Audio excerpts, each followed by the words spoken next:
Okay. Good afternoon, ladies and gentlemen. Ewaratan bash.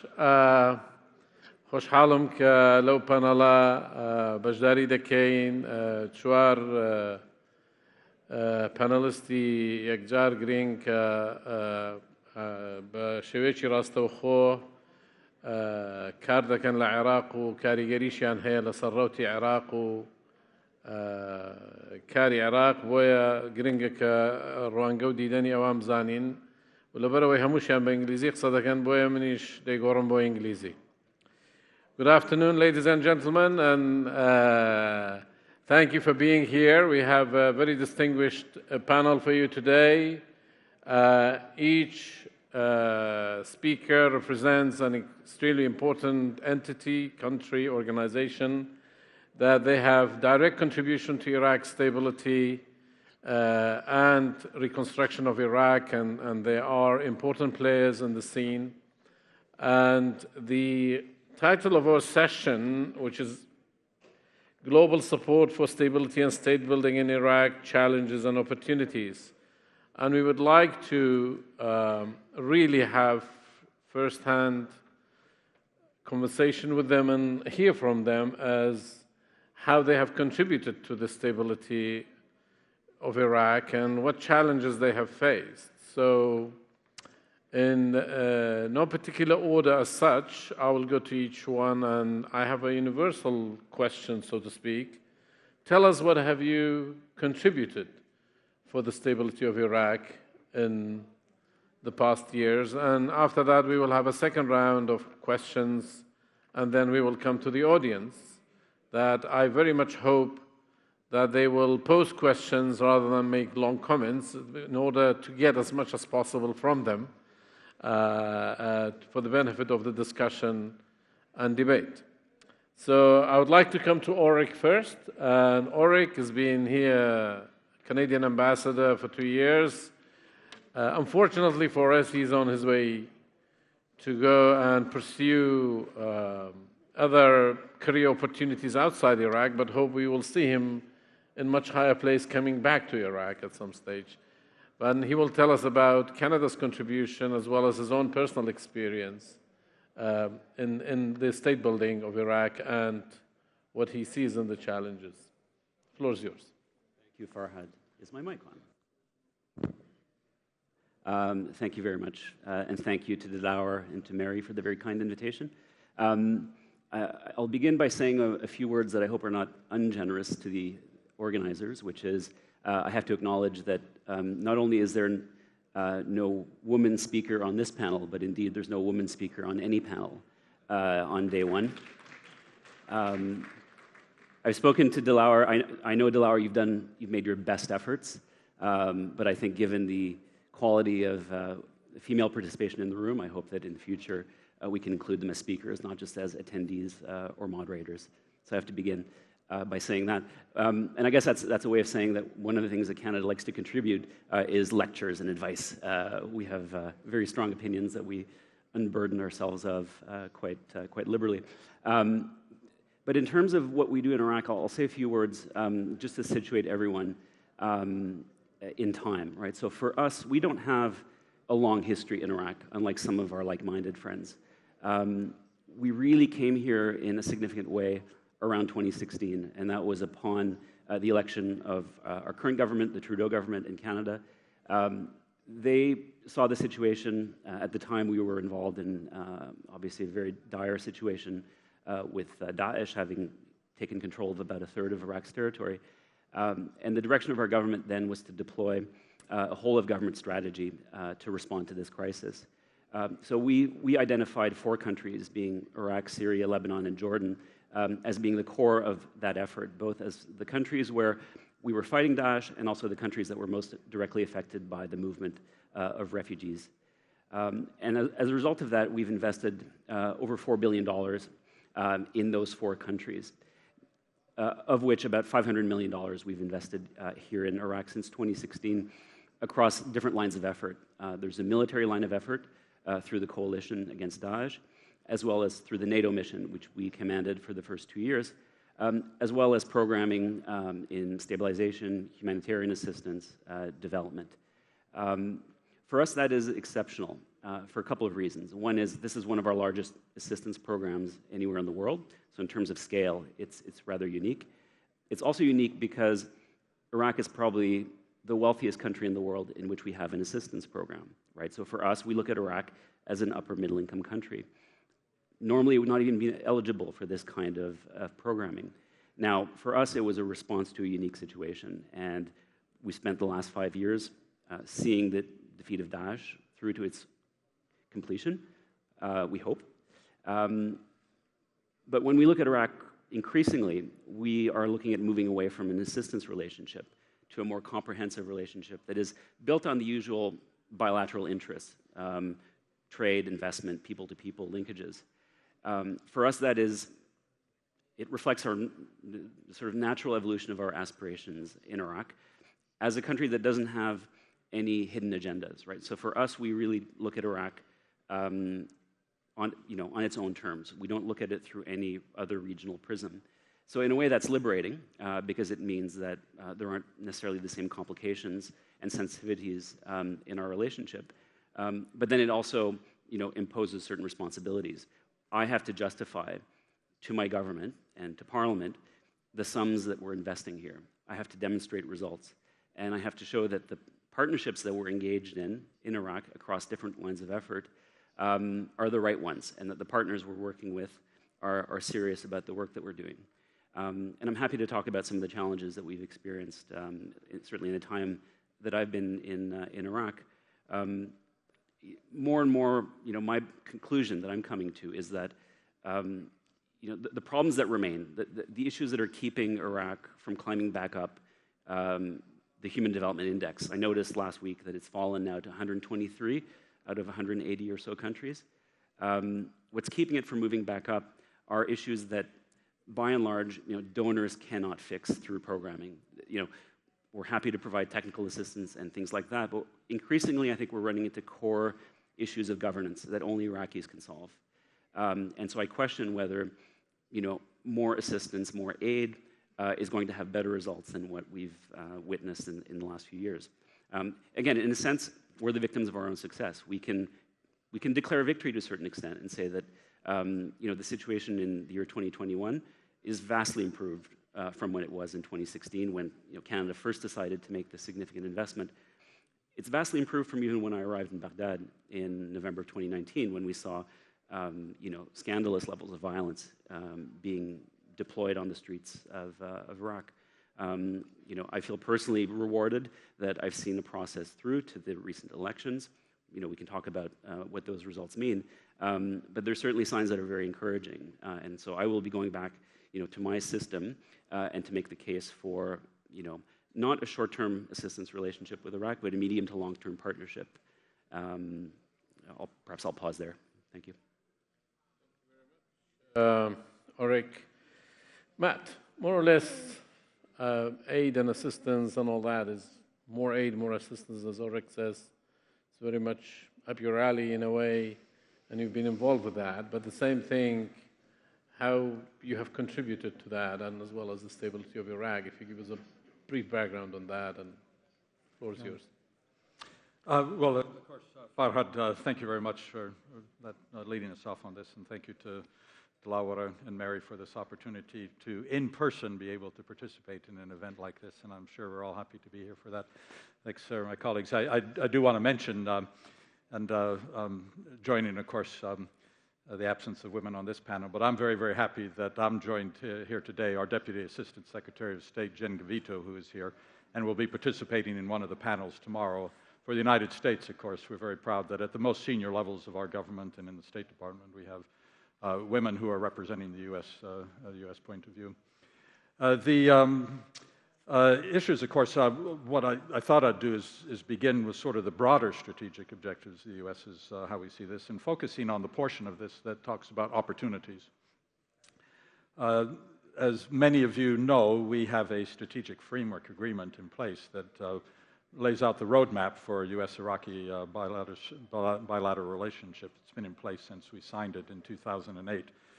The pillars of engagement under the strategic framework agreement cover broad areas of cooperation in subjects like public health, like environment. Recently, through COVAX, we were able to contribute over 500,000 doses of the Pfizer vaccine to the Ministry of Health. In humanitarian affairs, we recently announced an additional $155 million in contributions to Iraq to deal specifically with areas of shelter, healthcare, food, water, hygiene services for some of the most vulnerable populations within Iraq. The Biden administration has prioritized very much issues of clean energy, climate change, and of course this is so important for Iraq and the particular challenges that this country and region face when we talk about water shortages, proper use of those resources. And we're working side by side with Iraqi counterparts on dealing with adapting to climate change, mitigating the impacts, creating governance capacity to deal with what we might be looking at globally in the decades to come. And for Iraq, of course, reducing gas flaring, which is a major contributor to climate change. And then, of course, Iraq has great potential, which we hope to partner with in developing new and clean renewable sources of energy. On the economic cooperation front, through the U.S. International Development Finance Corporation, we continue efforts to invest, and up to $1 billion set aside right now to boost private sector activity in Iraq, and this directly contributes to job creation. Something we can all relate to, particularly now, given the events of this month, is the Strategic Framework Agreement actually encompasses and structures cooperation on human rights and elections. The United States provided nearly $10 million to UNAMI to conduct its activities in monitoring this recent election, as well as additional assistance that we provided to UNAMI for the technical support that it provided to IHEC, and separately through the International Federation for Electoral Systems. The United States contributed to technical support for IHEC, and giving the Iraqi people this remarkable opportunity that we saw earlier this month to express their preferences in terms of governance and representatives. I think we can all join in thanking UNAMI, Janine, who is unable to be with us at this time, but their support for this election, their deployment of monitors. Likewise, the EU in that role. I think we all recognize that this was an important part of bolstering what still is, not only for Iraq, but really for this region, an extraordinary signal that democracy can work, can prevail, can thrive here in this region. With the international community's support, I do want to acknowledge that IHEC in this election was able to conduct what many experts now are describing as the most technically sound, most transparent election that's been held in Iraq's history. We have, of course, seen threats after the election, some of those directed against those who enabled the elections. And this type of threat is just plainly unacceptable. It must be rejected by all parties. And in a way, of course, it demonstrates the weakness of those who are unable to demonstrate to the Iraqi people that as political parties or actors that they intend to or enable to deliver on what really matters to the Iraqi people, which in my estimation is jobs, stability, electricity, services, education, healthcare. That is the way political parties are going to earn the trust and consent of the Iraqi people. So as you can see, with the United States, we share partnership and common interests that go far beyond just the security aspects of our relationship, however important those are. So all of these pillars of various cooperative endeavors with Iraq demonstrate that the U.S., in fact, has a long-term commitment to this relationship, and it's a relationship that, for our view, is going to help sustain the long-term prosperity, stability, and security of Iraq. In all of my conversations with Iraqi interlocutors, diplomatic colleagues, I go to great lengths to underscore that the U.S. commitment to this relationship is a long-term strategic interest. This is not something that's going to change over the course of years or even decades. The United States has a commitment to the security of the Middle East, and we see the security of the Middle East in many respects hinging on an Iraqi state that is a strong, stable state governed by institutions and rule of law. So our partnership with Iraq benefits not only the Iraqi people and the prosperity and security of Iraq, but we believe also the prosperity and security of the entire region. Last month at the United Nations General Assembly, President Biden challenged global leaders to do more together to see what we can do to seek peace and security for all the people of the Middle East. And for us, attending and participating in this forum, this type of event, is part of that endeavor.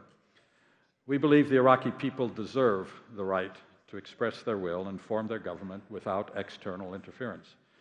The United States seeks regional stability through partnership with strong partners, governments, including, of course, a sovereign Iraq that can defend itself against internal and external threats.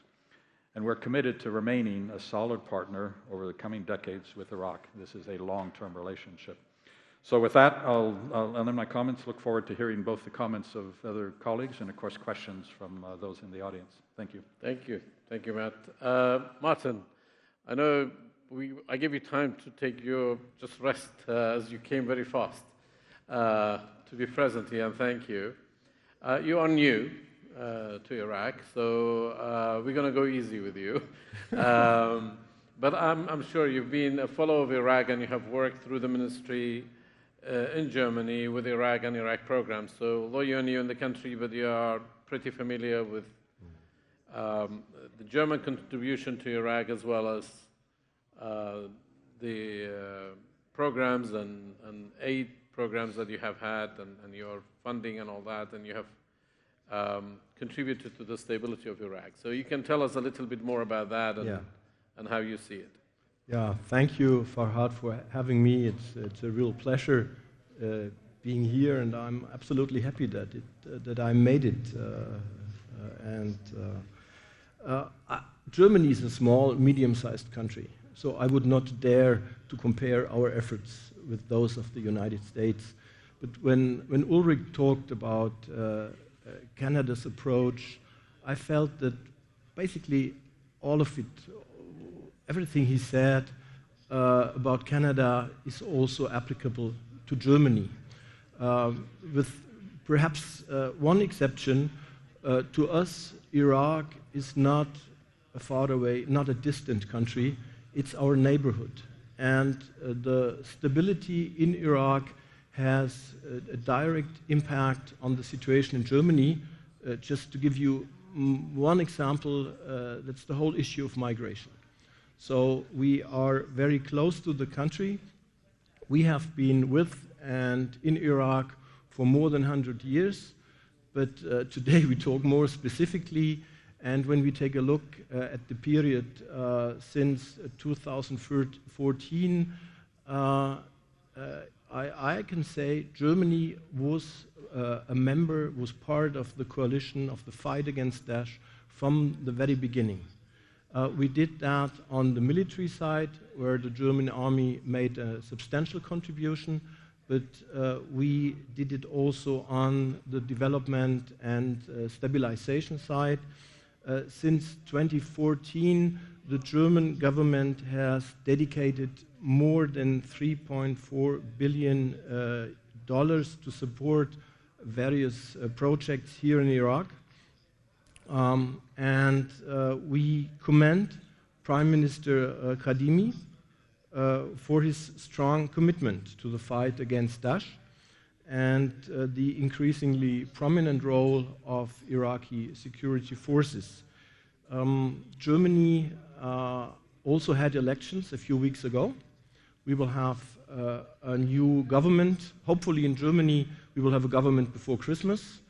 There are some indications that that might work, but last time it took more than 6 months. So we will see.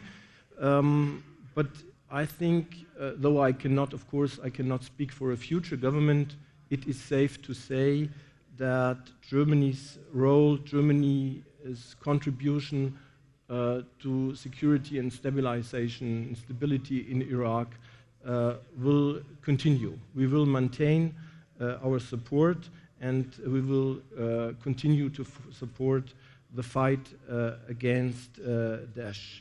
That means also that we will, in the future, remain a member of the coalition. Besides that, we will increasingly support the NATO mission, and we will maintain our level of support on the development side. Civilian stabilization, that is our assessment, is a cornerstone, maybe the cornerstone of the fight against Daesh, and it is certainly complementing the military engagement by the Iraqi security forces and the international coalition. Decisive stabilization goals have been achieved, allowing more than 4.8 million displaced Iraqis to return home, and I think that is a significant success achieved by the country and the international community. And at the same time, that is also true, more work remains to be done in the liberated areas, and this is why Germany, as a co-chair of the Stabilization Task Force, will continue to be dedicated to these efforts. And we discussed it in the international community, how to best proceed, and we will make up our minds, we will formulate our position, and I think until a new Iraqi government will be in place, we would be, as an international community, in a position to discuss with the future Iraqi government how we best cooperate in the field of our joint stabilization efforts. Of course, also in this field, we need to ensure Iraqi ownership. This is important, and it will be also important to demonstrate the political will to deliver tangible results to Iraqis in liberated areas. So this is, Ulrich talked about traction, how to measure impact. This is one prime example for that. And yeah, I leave it with that, and I'm looking forward to answering your question, and to discuss with you. Thank you. Thank you, Martin. Kak Sarhak, you are the director of Middle East Program at USIP, and you, for the past 5 years, and you've been working on Iraq program as USIP, and yourself is one of the well-known actors in the Kurdistan and Iraqi politics that have contributed immensely through studies and also through aiding programs and working on USIP programs in Iraq. And if you tell us a little bit more about these and the challenges you have seen within your work that you have conducted here. Thank you, Kak Farhad. It's a pleasure to be here at the MERI Forum and join this distinguished panel. It's a true honor. So just first, as a disclaimer, I will draw from the work of the U.S. Institute of Peace in Iraq, but the views that I'll express are not necessarily the views of the Institute, so that I can speak candidly and freely on the analysis side. Yeah, so the U.S. Institute of Peace has been working in Iraq since 2003, uninterrupted, as the journey of the country started from transitioning from dictatorship to democracy. And the Institute has stood by Iraq and will continue to stand by Iraq in its high moments and low moments. And I think that it's fair to say the same thing about what the international community has done with Iraq. You can put our lanes of work is that as Iraq was transitioning to democracy, to inclusive, democratic, and peaceful governance, there was a need for objective analysis, for objective assessments, and that's what USIP has been providing. And wherever possible, that was done through Iraqi capacity. And one of our partners that we are very proud of, the MERI Institute itself, have done research on how the ethnic and religious minorities see drivers of conflict and how they see reconciliation.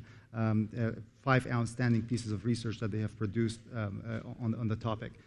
We have also invested in creating Iraqi capacity for nonviolent resolution to disputes and conflict.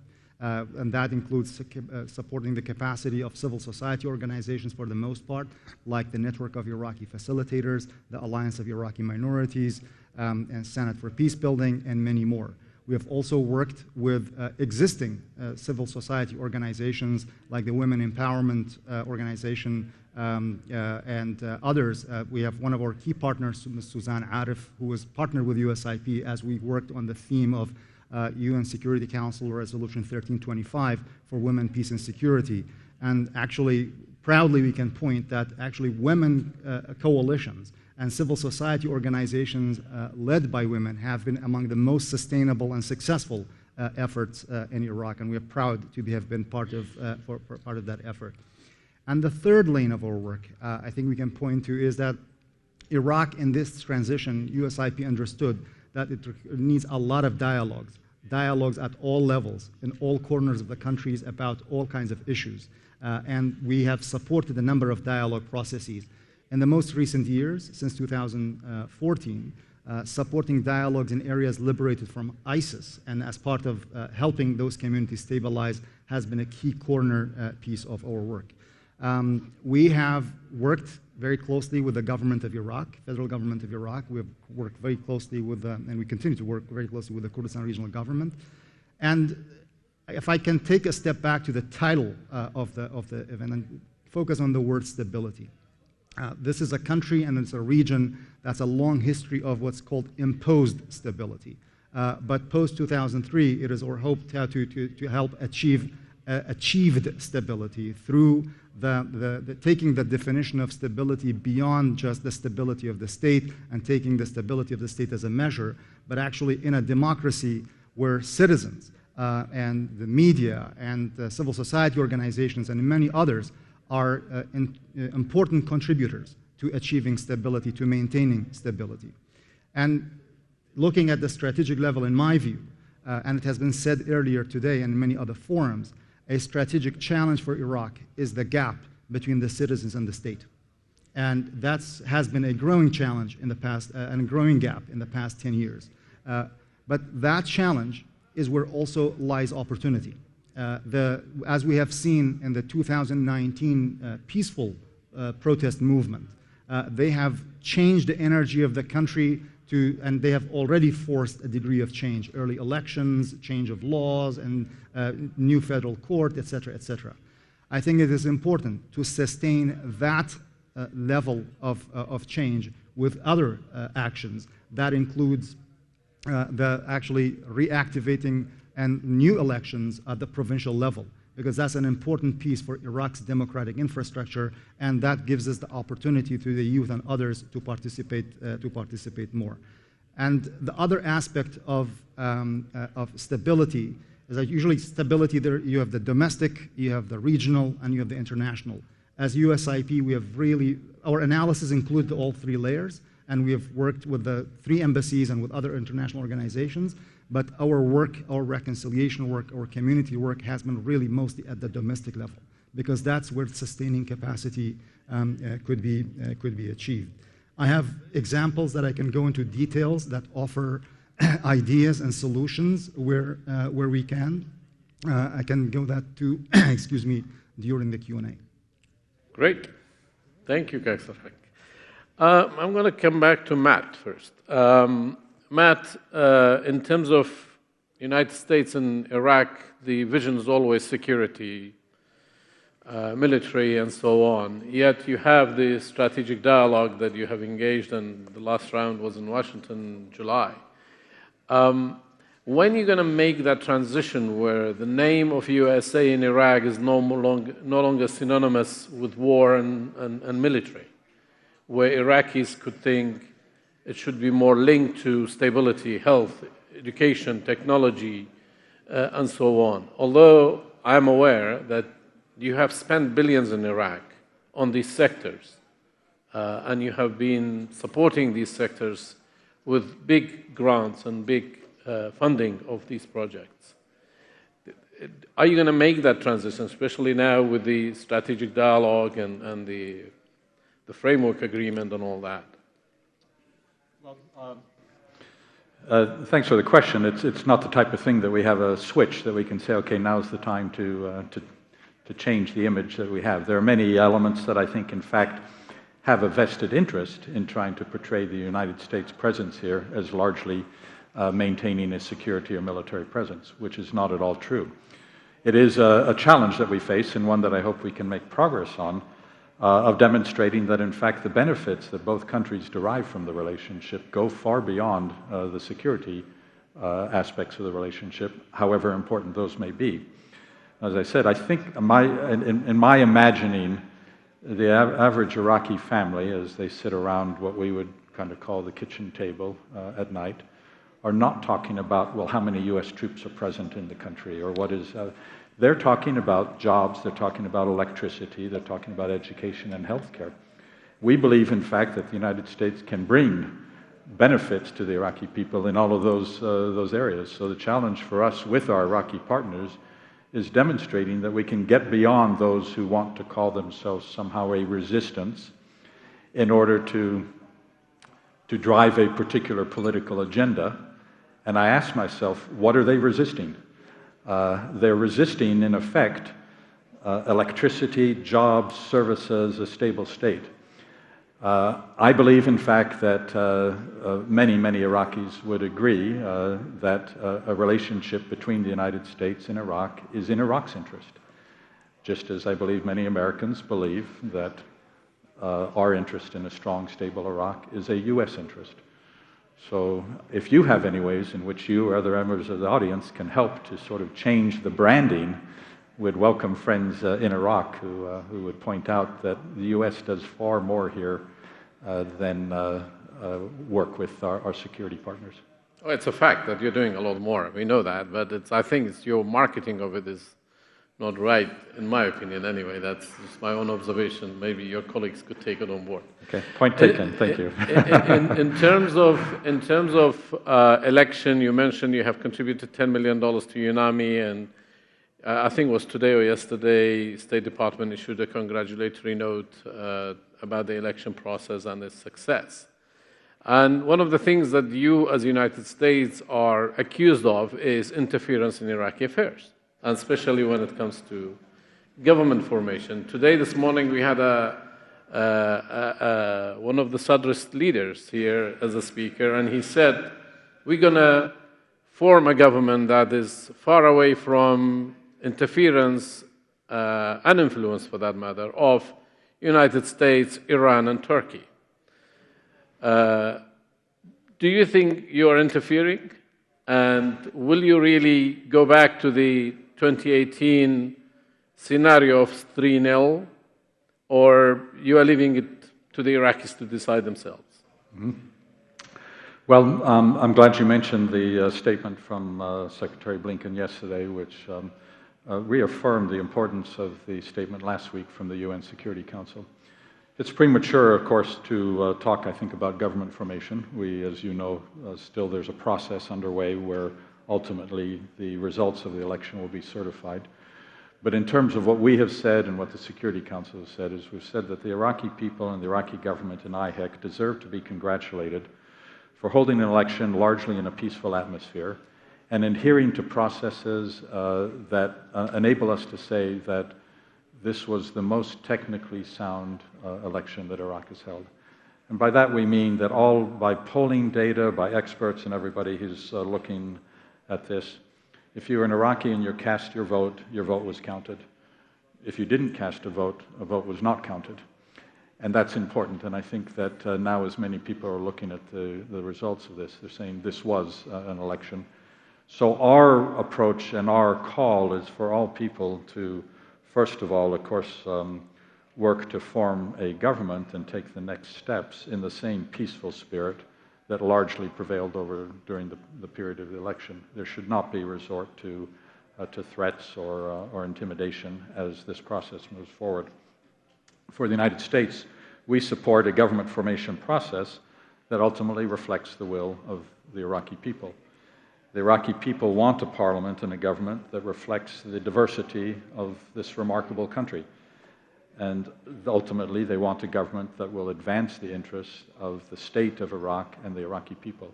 And for the United States, I can't imagine any better outcome than a government that meets those criteria. Great. Thank you, Matt. Ulrich, I read the other day on Twitter calls from Canadians to bring the troops home. There are a lot of, not only Canadian, also the others, and there has been a lot of fear that we might see a withdrawal from the United States in Iraq.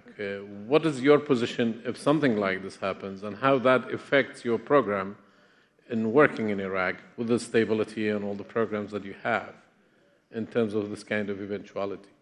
Right. So for us, we look at every line of effort as sitting on a continuum, right? So we can talk about the coalition against Daesh, we can talk about the NATO mission, we can talk about the EU assistance mission working with police and the Interior Ministry, the Stabilization Working Group. All of these have work plans that have been developed jointly with Iraqi counterparts. And all of those lines of effort operate at the invitation of the Iraqis. And we view every element of that as being necessary to achieve the intended outcome, which, as I said in my remarks, is achieving the complete defeat of Daesh, helping IDPs return to their homes, and eliminating the sources of radicalization and recruitment. What happens if you knock any one leg out of that stool? What is the value of the stool at that point? And that's the question that we run into when we start talking about individual lines of effort and individual countries who make, in some cases, larger contributions than others and are a bigger key to the success of the entire enterprise. So for us, we don't make decisions based on bilateral relationships that don't affect us directly. We make judgments based on the coherence of that effort, and we look for indicators that the government of Iraq is serious, that there's a genuine partnership there. We can talk about the fact that in 2019 and 2020, in the stabilization line of effort, we were met with incredible difficulties in getting NGOs, international organizations, to obtain basic permits to move between governorates, for example. For whatever reason, there was an intent to impede their work. And for us, again, that was an indicator that there was a lack of seriousness and a lack of partnership there from the Iraqi side. Now, we've overcome those problems in the main, and I think the government of Prime Minister Kadhimi deserves a lot of credit for that. But all of these things have their own sets of indicators. For us, success chases success, and we judge the value of the enterprise as a whole. So that's my way of answering your question, which is that we won't make a decision about our future presence here based on just one thing, but on everything. Thank you. Martin, I think Germany is even worse when it comes to the Americans about marketing their efforts at Iraq. It's definitely a new news to us that you have spent $3.4 billion on programs that majority of Iraqis don't know anything about. In Germany is more seen as a passive partner, and to me, more a transactional partner. This image obviously doesn't help when it comes to the massive effort you have made and the massive amount of money you have spent. And more than anything else, most of the big contracts German companies are winning, especially Siemens and electricity, although your contribution is quite big when it comes to, compared to many of the other European countries.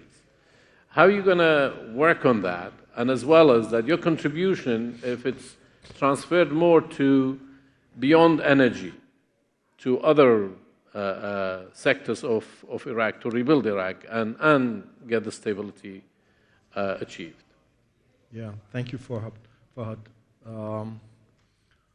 I don't know whether I should share your observation that we are doing a bad marketing here in the country, but probably a bit is true in it. That is not necessarily a negative thing. We are here to achieve our goals and not here to do marketing. And on the real operative side, I think we made significant progress. Regarding the marketing, I will rethink it and try to find ways to make it more accessible to a broader public. But it's not the German style. We are humble people, and we're more interested in getting things done than promoting ourselves. Regarding the program we pursue here in the country, I think you've got a valuable point. We focused on stabilization. That narrative, that project comes to a close because we have been mostly successful. It's not yet done, but most of it is done. And what we are currently thinking about is how to better focus not on rebuild what was destroyed in the past, but we look into the future and we try to identify future or today's challenges that have big implications for the future of the country, namely the growth of the population, the climate and ecological questions, the whole issue of governance in the country, education. And what we are currently doing is re-evaluating our portfolio in the sense that we try to shift away from stabilization in the classical sense, doing infrastructure projects and all that, and we would in the future rather focus on how to assist Iraq in coping with the issues or challenges I mentioned.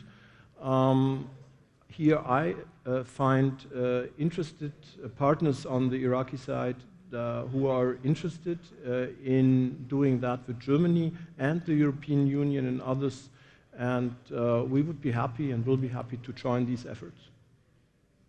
Come back to you. The issue of marketing, what I mentioned, is more not the commercial aspect of it. It's more making Iraqis aware of the good programs that you do. Because if you are just targeting the elite, and even some of the elite don't know most of the programs, then I think that that need to be addressed. Ulrich. If I may just add one word, but there's also something positive with that. Because wherever I go, people tell me, you the Germans, good you're here. We trust in you because you have no hidden agenda. There is no assumption that we would try to push the country in a direction we secretly decided upon in Berlin. No, we are here because we identify problems and we try to solve these problems with our Iraqi partners. Ulrich. Just to offer one clarification, because the comment is sometimes made about Canada's assistance as well, that it's not very visible.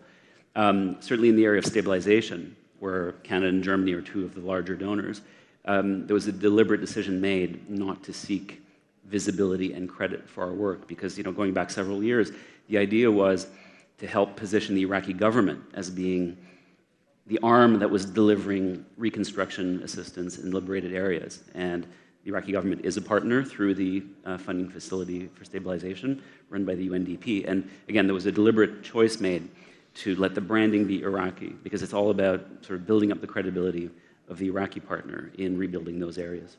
I respect that. I don't share it, but I respect that. Sarhang.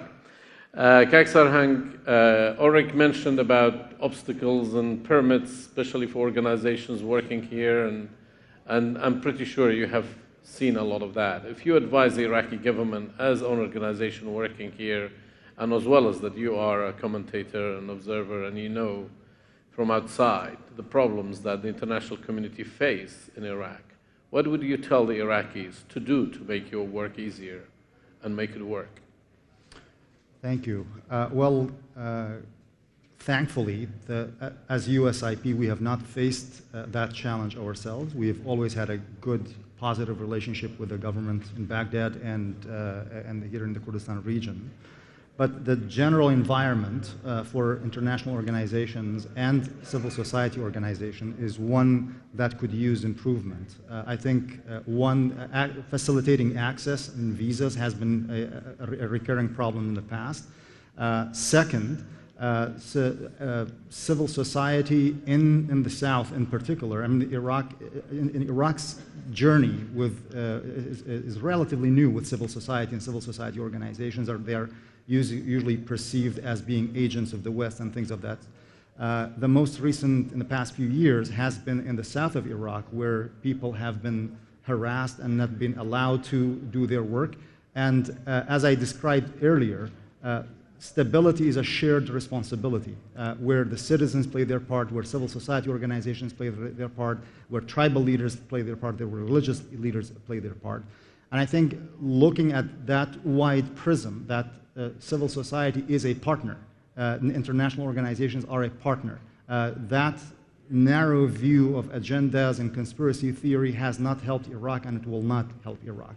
And I think there is a public demand for that partnership, and I can give you a few examples. In the heart of the fight in the campaign against ISIS, after the Camp Spiker, tribal leaders in Salah ad-Din province and in the majority of the south, in the tribes where they had the victims, they relied on the work of civil society and with support from USIP to lead a dialogue process that prevented tribal revenge, that ensured the sovereignty of the state and using the formal system to get to justice, and contributed to the return of internally displaced persons.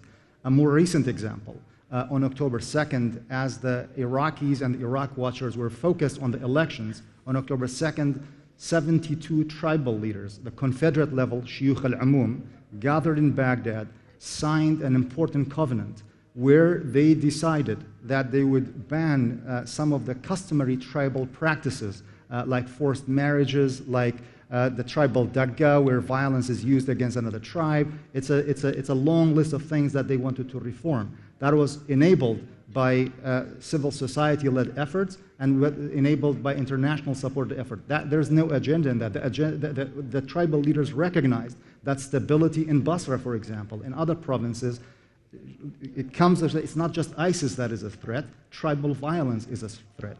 They affirmed their commitment that their tribal practices should comply with international law, with human rights, and with Iraqi law. And they affirmed the rule of law and their support for the police and for the security. So there are relationships that could be bridged, and civil society could be played a role. So I think a major, in the international community since 2003, one of the best investments that the international community has done is investing in Iraqi civil society.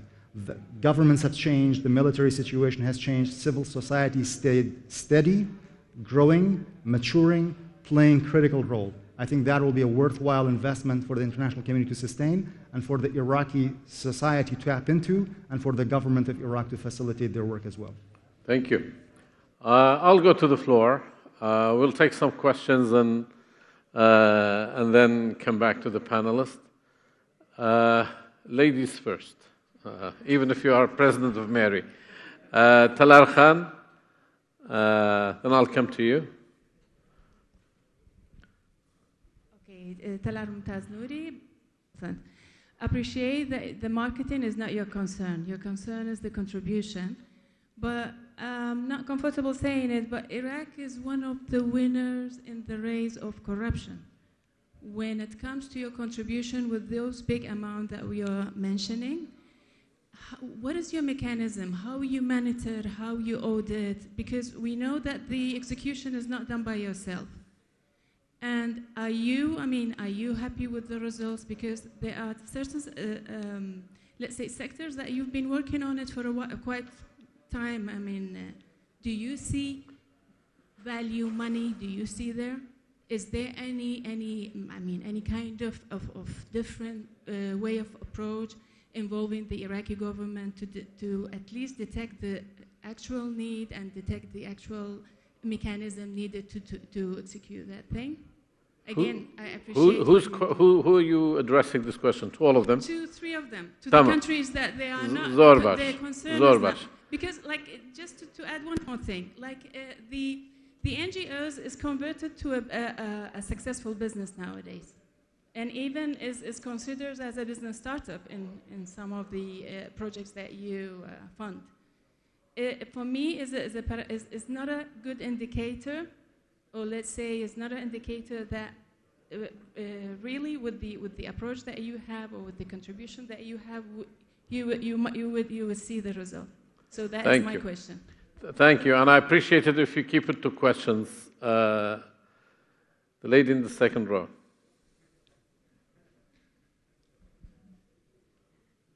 Thank you very much. Thank you for excellencies, the panelists. Like for me, I will go to the peace security. When we are talking about peace security, we can see big gaps, but one of them is women active participation, because still women, they are not there.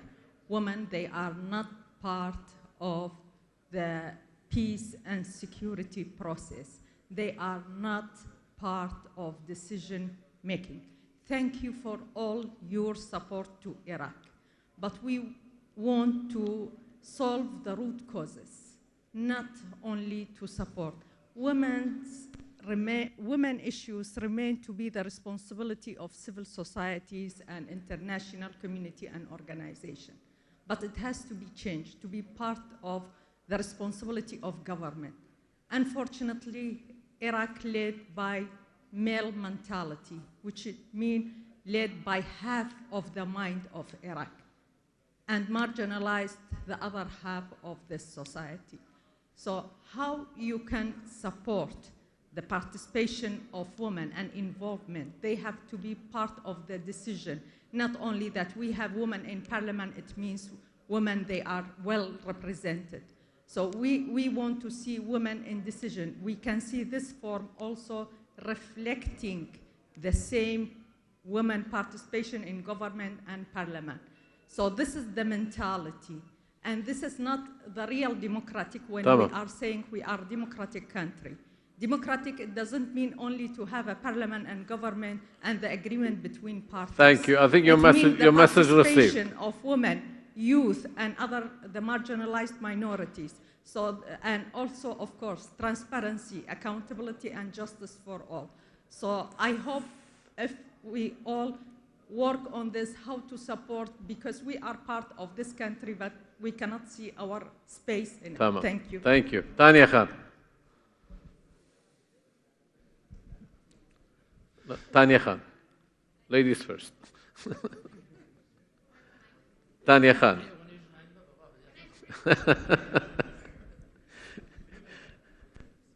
Thank you.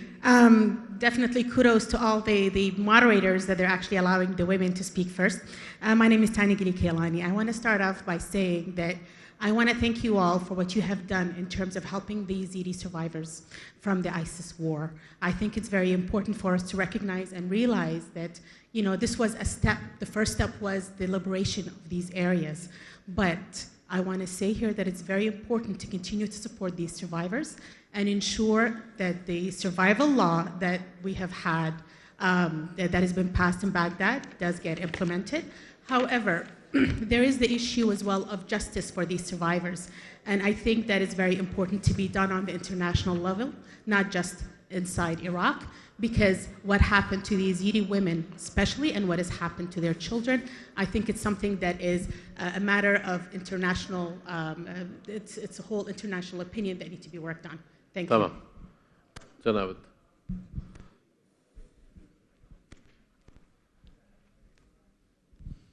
سپاس. من دوو پرسیارم هەبوو، یەکیان بۆ هاوڕێی ئەمریکیەکەی، ئەویشان بۆ هەر چوار بەڕێزەکە بڵێن. پرسیاری یەکەم کە سەبارەت بە هەر چوار باڵێن پانەلیستەکەیە لەسەر ئەوەیە کە ئەوان خاوەنی دەوڵەتی گەورە و جگەلەوەی خاوەنی هێزی سەربازی گەورە و ئاوری گەورەن، ئەوان خاوەنی حەزارەتی گەورەیش. لە ڕاستیە باسییان دێ مەسلەیان کرد ڕاستە کێشەن لە عێراق. بەس ئەسڵی مەسەلەکەی عێراق کێشەی عێراق ئەم منتیقەیە مادەمەوان خاوەنی بیرمەندی گەورە و فەیلسوفی گەورەن ئەو پەڕێزانە، کێشەی عێراق کێشەی بیرکردنەوەی لە وڵاتای، کێشەی یەکتر قوبوڵ نەکردنە. بە باوەڕی من ئەمان ئیشان لەسەرەوە نەکردووە کە پرسیارەکە ئەوان کاریان لەسەرەوە نەکردووە، کاریگەری لەسەر عەقڵەتی ئەو دەسەڵاتە بەردەوام لە عێراقا بێ کە یەکتر قوبوڵن قوبوڵکە. پرسیاری دووەم بۆ هاوڕێی ئەمریکیەکەیە، لە دوای ئەو سەرهەڵدانی عەولەمەوە ئەمریکا بوو بە بەشێک لە حەزارەتی جیهان، یعنی هەموو کەس خۆی بە خاوەنی حەزارەتی ئەمریکی ئەزانی.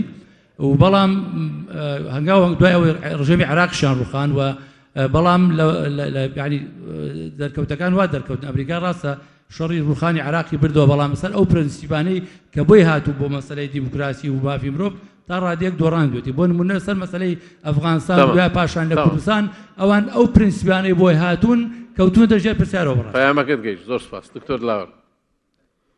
Yep.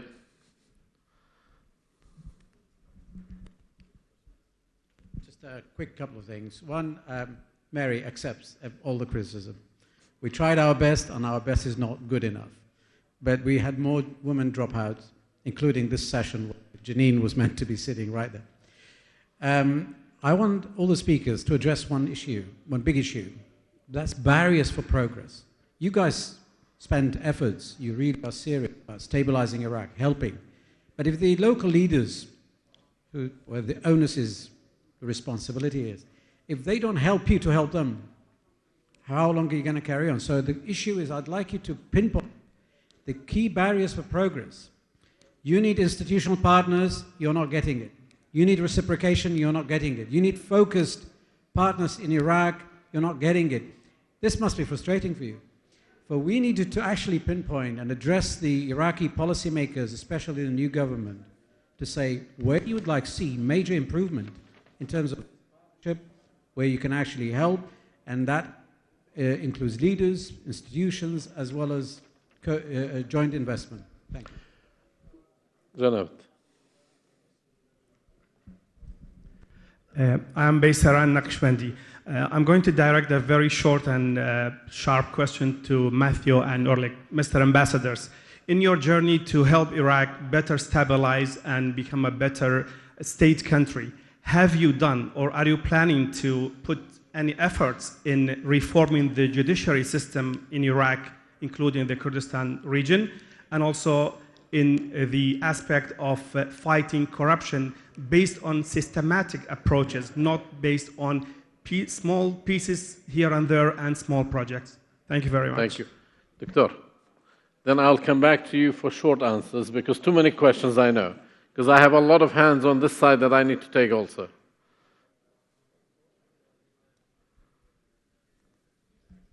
I'll come to you. This is Mohamed Al-Beati. Thank you for your appearance here today. And maybe I will summarize my question in one part. You mentioned about all the efforts that have been submitted to the Iraqis fighting the ISIS from the international community, from NATO, from US, from everywhere. But this is one page of the battle. Now, the rest of the battles that we have thousands of women and new generations being birthed, and this is a theology matter will be faced for Iraq for maybe multi-decades. I need to hear from you what's the responsibility from the international community, from your countries, especially when some of them refuse to return back all the women to the original nationality countries. Thank you. Thank you. Let's start the same order, Matt. Thank you. It's a lot of questions, and I will try to go through them more quickly. With respect to sort of the accountability and oversight of our development programs, and I think it's probably the same for all of us, for USAID, and I'm sure for the others, we take very, very seriously. This is U.S. taxpayer money that we are putting into these programs. We owe it to the U.S. taxpayer to assure them that the monies are being used in ways that achieve the desired result. And we have in place very, very robust systems that allow us to monitor and account for, and even under challenging circumstances, where we have partners that will go out and do assessments and do that. So we take it very, very seriously. With respect to the question about women and the role and involvement, all I can say is we agree absolutely. Women in Iraq must be able to be part of the voices that are at the table, that are heard very, very clearly.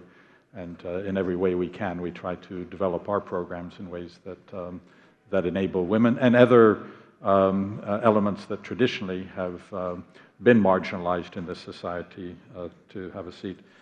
Thank you for the question, the comment about Yazidi women. We all recognize that in many ways this is one of the really truly heart-rending humanitarian situations that has emerged out of ISIS. And all I can say is all of us are doing the best we can, and I have to acknowledge with the presence of our German colleague here, I don't think any country probably has taken in more of the Yazidi women and refugees than Germany, and we all really thank Germany for having done that. Of course, the issue of the ideology, this is deeply rooted. This is Iraq. We ultimately believe that Iraqis must find a way to adapt democracy and participation in governance to the nature of this country, its society, the different components. And that's something that is for Iraqis to decide. We want to be there as partners and helping in that effort. Dalawa, yes, absolutely. Looking at what can we do more in terms of working with leaders who are committed to this institution building, to finding ways. I think a meeting this morning with a number of representatives of U.S. companies here. Again and again, I hear the same themes repeated in terms of the obstacles they face from deeply entrenched either bureaucracy or self-interest or ways that are hostile to private sector. Iraq, with this very young population and the challenge nearly every year of 1 million new Iraqis that graduate and enter the job market, those jobs are not going to be created by the public sector. Iraq must create a private sector that's able to do that job creation. And that leads directly also into the question about corruption. I don't think there's an issue that all of us find more concerning and find that the government needs to tackle. And this isn't corruption sort of at the low level. It's a systemic corruption that in many ways disadvantages those who need to participate in the process. And we all, I know, have programs that work on strengthening the institutions of the state, including the judiciary, and for the United States, whether through our Department of Justice, legal affairs programs within the international narcotics and law enforcement element of the State Department.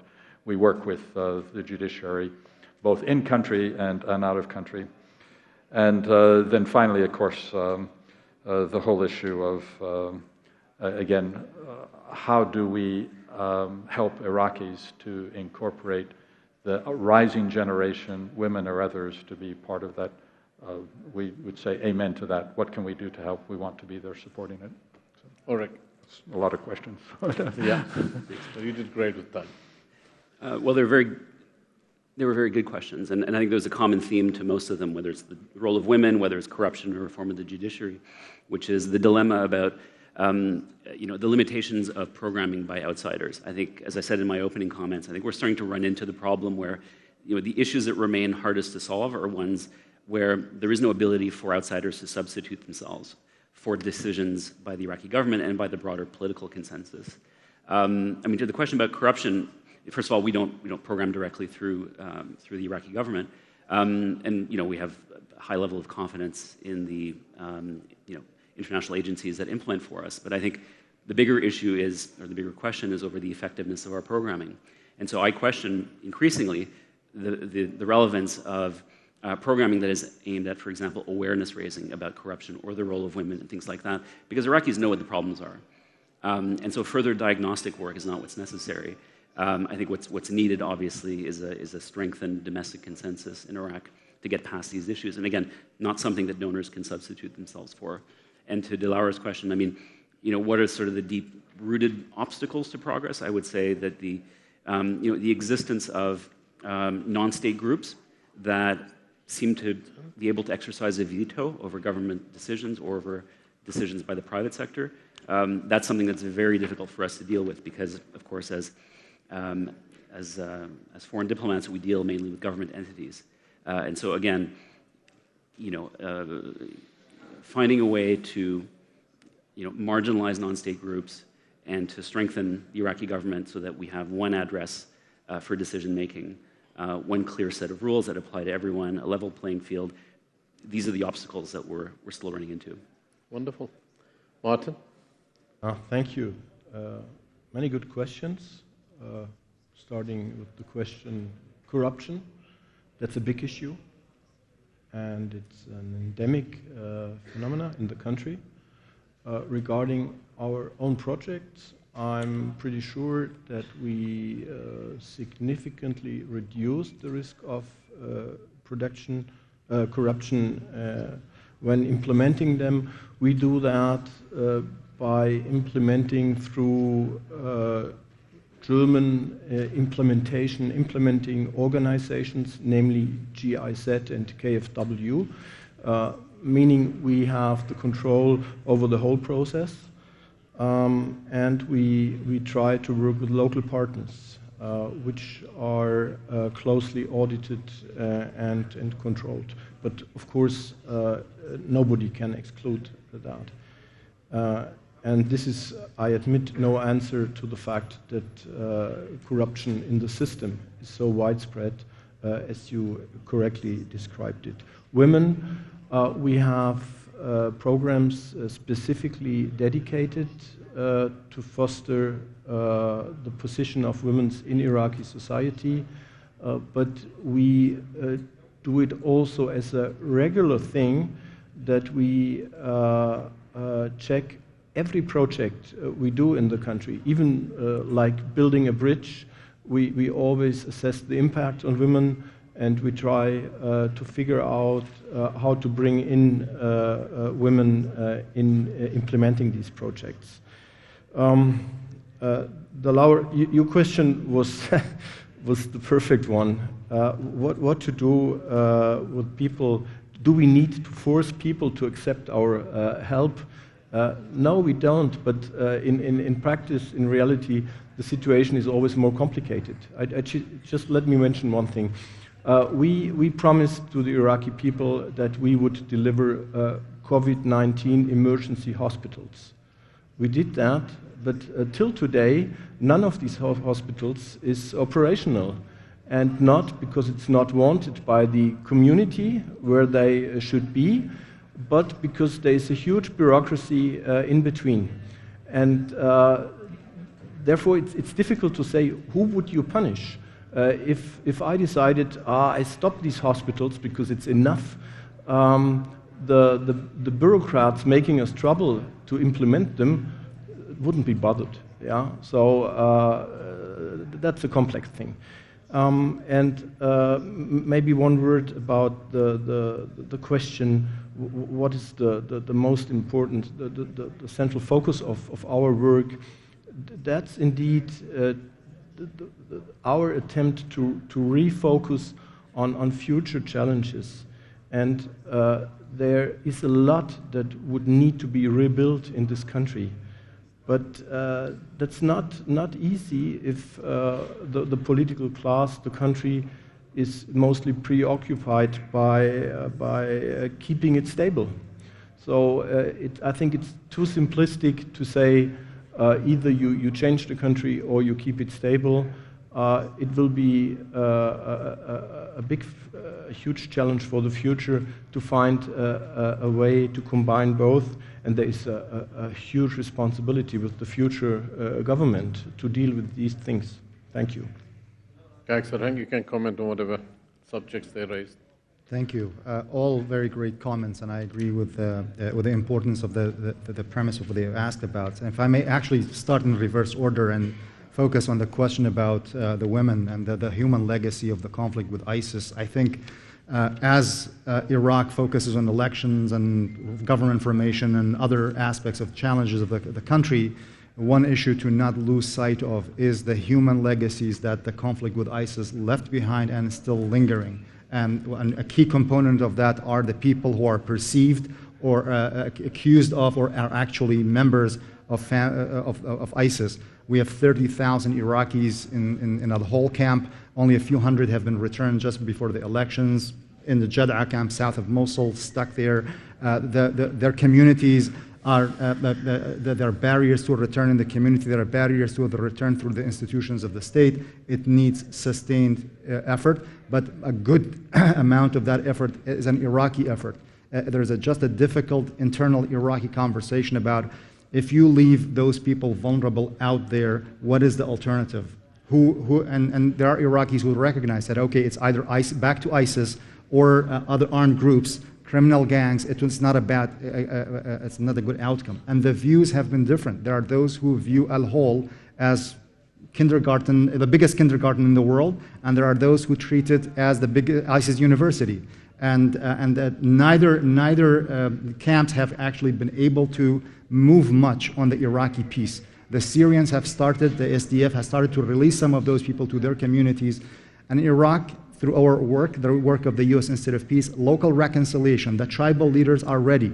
In Anbar and some other places are ready to work with the state, work with the international community. We need some scale-up programming. There, political, and speaking to the question that Dr. Delauer asked, is that there's the Iraqi partnership on this, that there is just some criticism directed at the Iraqi government not taking this portfolio more seriously. And that is something that will have generational effect if left unattended. It requires community, psychosocial, and other forms of support. So does the victims of ISIS, as the Yazidi survivors and others that have been talked about. If I move to the issue of corruption, I think I agree that NGO business corruption is a challenge in Iraq, but I also want to give a shout out to NGOs that have actually said no to money. In Iraq, where you do not have a lot of funding sources, said no to money where they thought that they could not deliver. So it is important to maintain that actually there are good civil society organizations and partners that we need to recognize. And on the big systemic corruption in Iraq, and I can offer an idea there. I think in our experience, participatory budgeting, we've experimented with this in the context of Nineveh with the minority communities, where they have identified, civil society identified community priorities, worked with the provincial government to communicate those priorities. Obviously, the Iraqi budget cycle since 2014 has not been a regular process, and the ups and downs of oil did not let it to be stable. But that could be an avenue where you engage the community in identifying their priorities with scarce resources, and that could be a partnership that help with the gap between the state and the citizens, where that relationship could be worked. And you also help with managing the expectations of the Iraqi crowds. And that is an area that could actually use some scale-up programming. It requires a mindset shift from the Iraqi government, and this is where reinstating the provincial level of the government in Iraq could help. Thank you. Let me go to the side. Vladimir? Hello, Vladimir Vilgeburg, journalist. I'm living in Erbil now for since 2014, and we've seen in the last few years a lot of attacks on the Erbil airport, and it's quite dangerous because there are a lot of civilian flights there, and you see, for instance, neighboring Iran, there was a crisis at the airport that many people died when it was shut down, and we don't want such a thing like that in Iraq or the.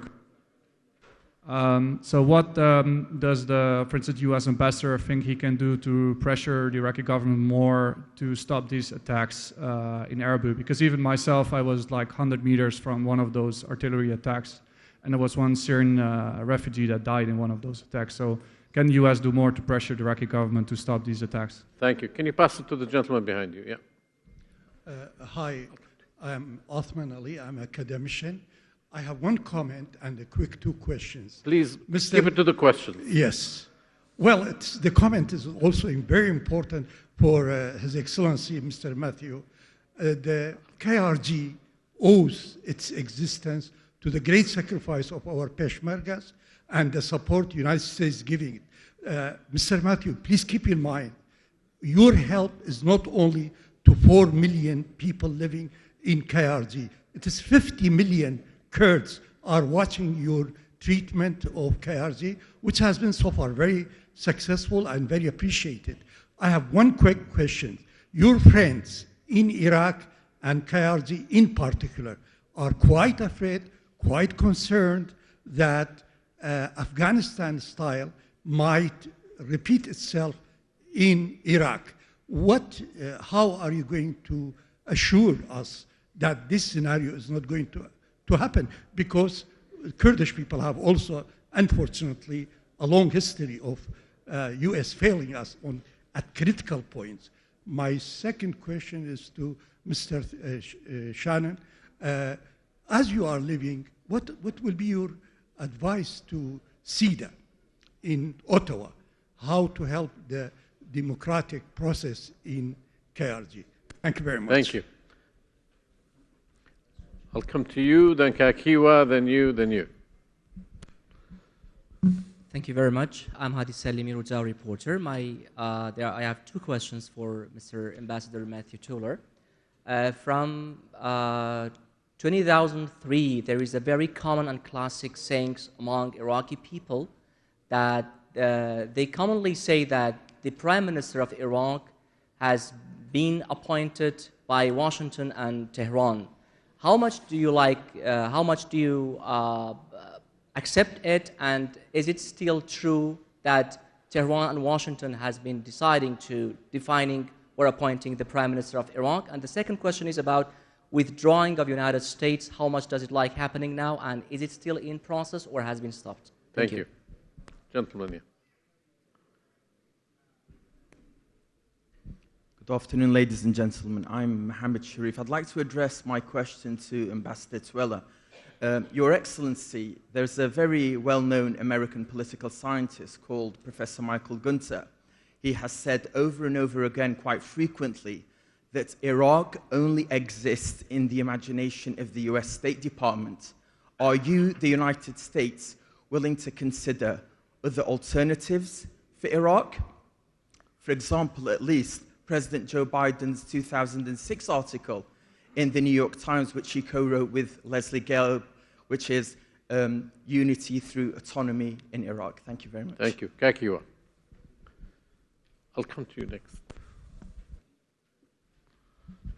Thank you, Mr. Ambassador. I'm sorry, my question is again for you, U.S. Ambassador. I follow on Vladimir's questions about the rocket attacks on the embassy and on the airport in Erbil and various other areas. And certain entities that you placed sanctions on, for example, Kataib Hezbollah, their leader, who is also sanctioned, is still to this minute an employee of the Iraqi State, your partner, the state that you are working with. He's the chief of staff for the PMF. Do you have, what does US sanctions mean? Because so far, everyone who you sanctioned in Iraq became more popular amongst their people, or they use it more. Are you talking to the Iraqi governments about sanction busting, for example, or them not rewarding or following on from your actions on these various individuals? Thank you. Thank you. Gentleman behind you.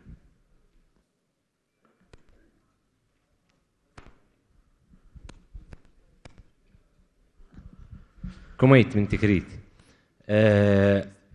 الكلمة للشباب، وهذا ما لمسناه في الانتخابات الأخيرة. ماذا أعددتم من برامج لتهيئة طبقة سياسية تتولى زمام الأمور وفق ضوابط علمية ومهنية وأكاديمية منكم أنتم جميعا الدول المتقدمة لتبني هذه الشريحة التي لها الكلمة اليوم؟ شكرا. Thank you. Good afternoon. I'm Osama Golpian, and I'm a journalist. My question is to Ambassador Matthew Tuller, and he talked about the Iraqi family, that they don't talk about US troops at the dinner table. While this statement is mostly true, but it depends, and it varies as the situation evolves and tensions arise. Around the time when Kurdish people decided to hold the referendum, it was that time when the US presence was very much visible, and there was delegations, senior officials, ambassadors coming to Kurdistan and saying no to the referendum. And just yesterday, I was doing some research, and I happened to see a picture of a man, a Kurdish man, crying and all in tears in front of the US consulate in 2017, October 2017, when Kirkuk fell. It was the people going to the consulate, and it was in very specific terms. They were going to the US consulate, not the French, not the Germans, because they thought the US was doing something that they didn't want to, like forcing the people to be part of something that they didn't want to. So my question to you is, don't you think you do more than you actually want to recognize and acknowledge? That there are things that you impose on the people, especially in Kurdistan region.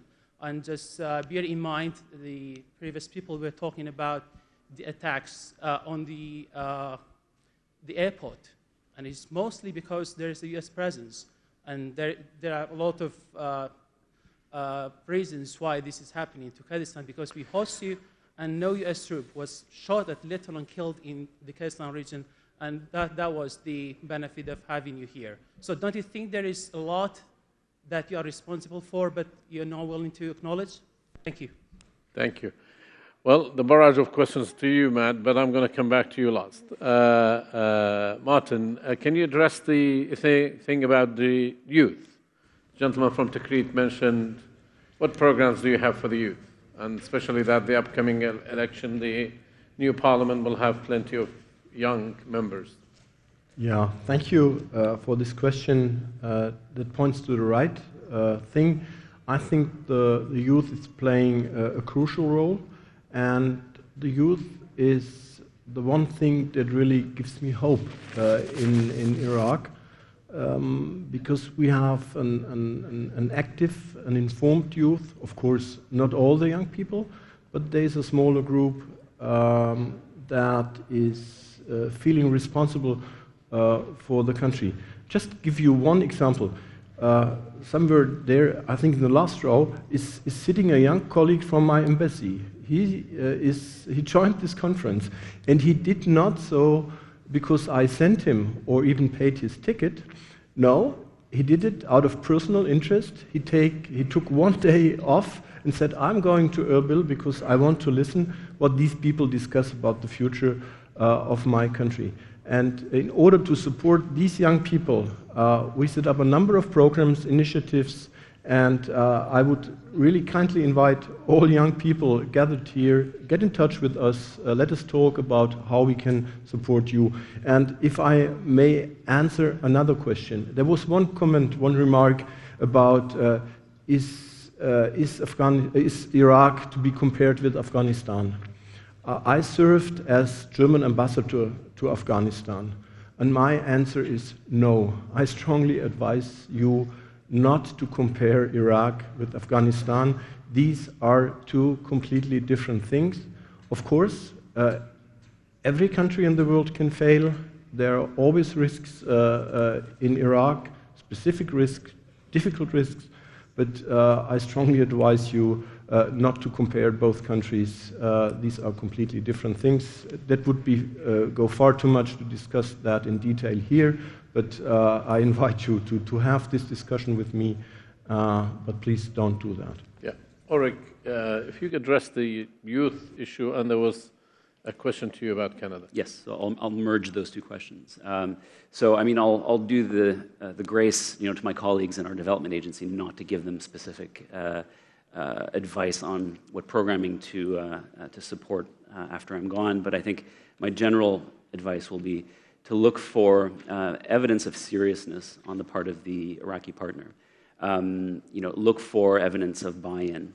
And so, one thing we haven't talked about so far on this panel is fiscal reform, right? So you have, currently a very serious finance minister who's led a reform initiative which has produced a white paper, which has produced a plan of action.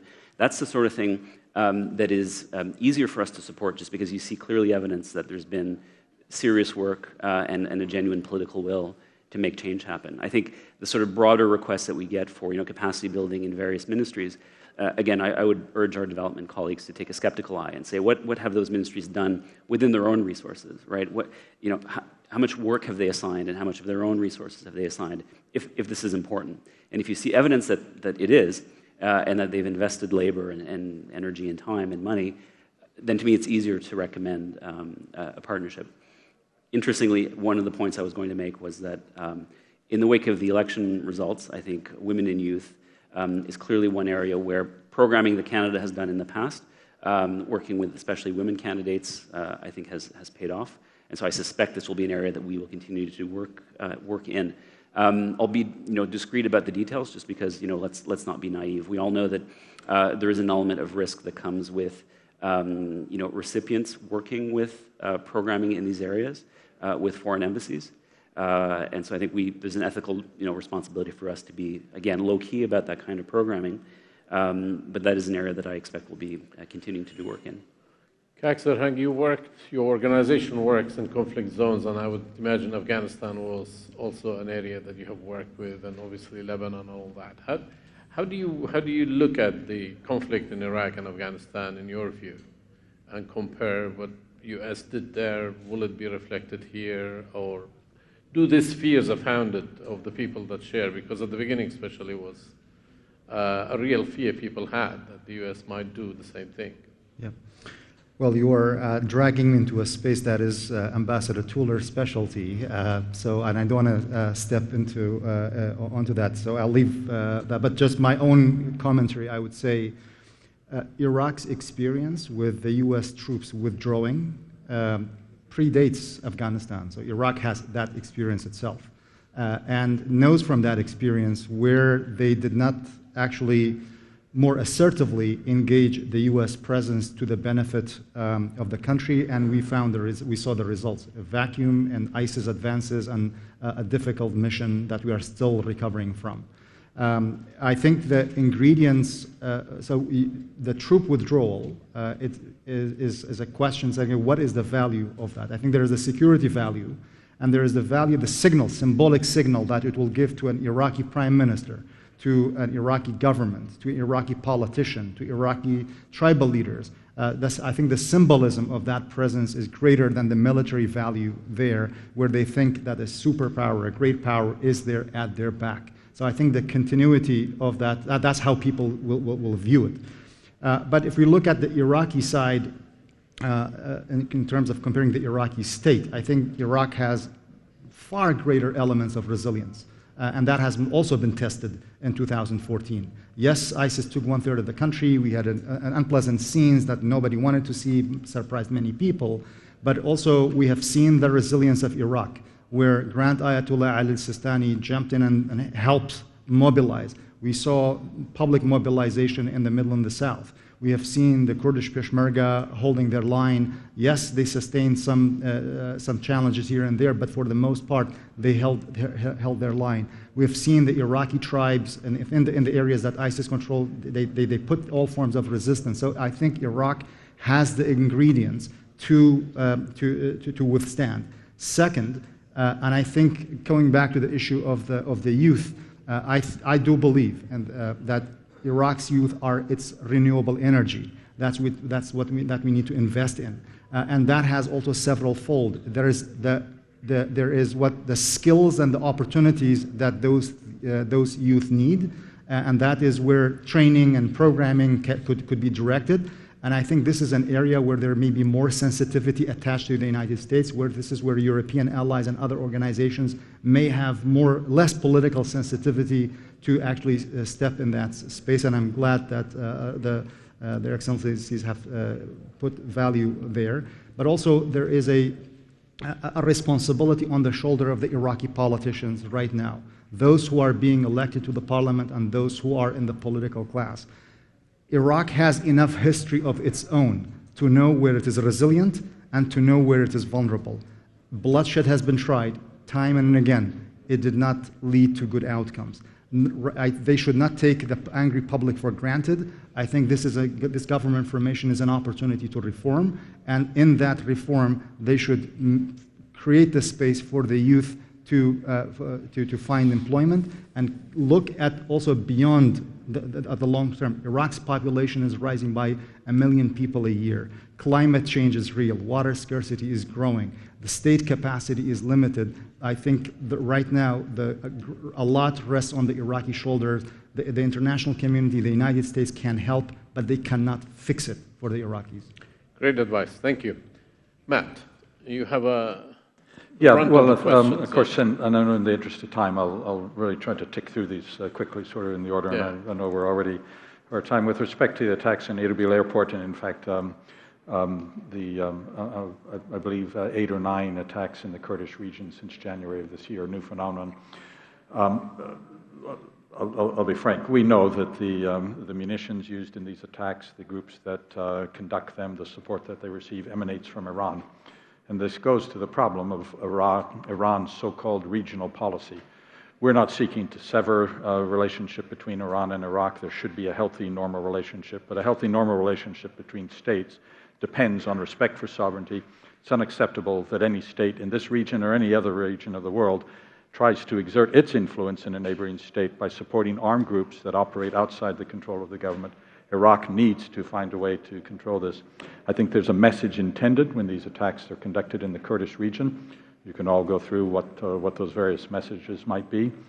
While they may claim that they're directed against U.S. Foreign force presence in the Kurdish region, I think, in fact, the real target of these attacks is against the Kurdish regional government, against the Iraqi State and its institutions. And they need to be understood as that is what is going on, and so they need to be dealt with in that context. I'll say, of course, I welcome the question about our support for the PESH. We're actually right now marking 30 years since the U.S. in 2001 implemented our Operation Provide Comfort to address the persecution, the threat that the Kurdish people. So this is 30 years now where we have been present alongside our Kurdish partners, forming ultimately a Kurdish regional government with autonomy within the Iraqi federal state. That is not going to change. This is 30 years of commitment to this partnership. I understand, of course, and it's fair to ask about whether there are comparisons between U.S. interest in Iraq and Afghanistan. And I'd echo my colleagues in saying they're two very different countries. But I'd go even farther. The U.S. interest here in Iraq are very, very different than our interests that drew us into Afghanistan. And as I said in my opening remarks, our interest here in Iraq really are the hinge of our interest in a broader, successful, stable Middle East where conflicts are resolved. I can only roll my eyes at anybody who say that somehow Iraq is simply an intellectual construct, or whether it exists in the minds of academics or people in the State Department. Look at us sitting here. This is a real country with an important role, a significant role in this region. I point to the recent convening in Baghdad of the Neighbors Conference by the government of Prime Minister Kadhimi, the previous visits here of Egypt and Jordan. This region recognizes how critical Iraq is to their own security, their own stability, and are leaning in very heavily along with us and others who want to see a success in this endeavor. The question of, again, on the attacks of indirect fire rockets, drones on this, and how we have dealt with them in terms of sanctions. Unfortunately, of course, sanctions are a very, very limited tool in deterring or changing the behavior of actors, particularly if the sanctions are unilateral. I can almost assure you that Abu Fadak or others who are on the sanctions list for their role in this, they don't have bank accounts in the United States. They're not particularly affected. They're not looking to travel where they might find this. So I think we need, and we are engaged in an effort to review the effectiveness of sanctions policy, whether it's used in a way that establishes the intent of deterring or changing the behavior that we're seeking to change. Elections and youth, I'll simply say, I think that right now there are probably many young Iraqis who are saying, did we make the wrong decision in not participating in this election, in staying out of it? Because, in fact, what we've seen is those who did participate, and there was a surprising result of some of the parties that identified themselves with the Tishrini Reform youth movement. We are, of course, engaged in many ways of trying to work and support. I know that we have a representative here from the National Democratic Institute, Steve, and other U.S. NGOs that work with sort of grassroots organization. I hope in the election in 2025 that many of those young Iraqis will say, no, we can and should have a voice, and that they come out in larger numbers to make sure that voice is heard. Of course, our history with the Kurdish region has been one that largely, I think, has been based on strong partnership. We always haven't seen things the same way. The referendum of 2017 was a very, very difficult moment, not just in terms of the U.S. relationship with the Kurdish regional government, but I think it also really sort of highlighted the fact that there are still issues to be resolved in the relationship between Baghdad and Erbil. And reference was made to a New York Times editorial, and famously that then Senator Biden, along with Leslie Gelb, I think that's often misinterpreted in terms of what they were talking about or advocating. Ultimately, the nature of Iraq and its state and the way the various components of this remarkable country participate in a political process must be up to the Iraqi people and those people who have a stake, the greatest stake in the future of the country. I would say I think we all admire what has happened here over the last 30 years in the Kurdish region. Today, the Kurdish regional government, the Iraqi Kurdish region, many people in Iraq recognize that this is where they want to come if they want to invest in businesses, if they want to buy property. In fact, if they want to come for a vacation with the family, they come here to this region. That's a model, and we hope that that model is actually something that lifts the rest of the Iraqi state. I know I'll make that my concluding remarks for everybody. So, Durshpas to all. And, you did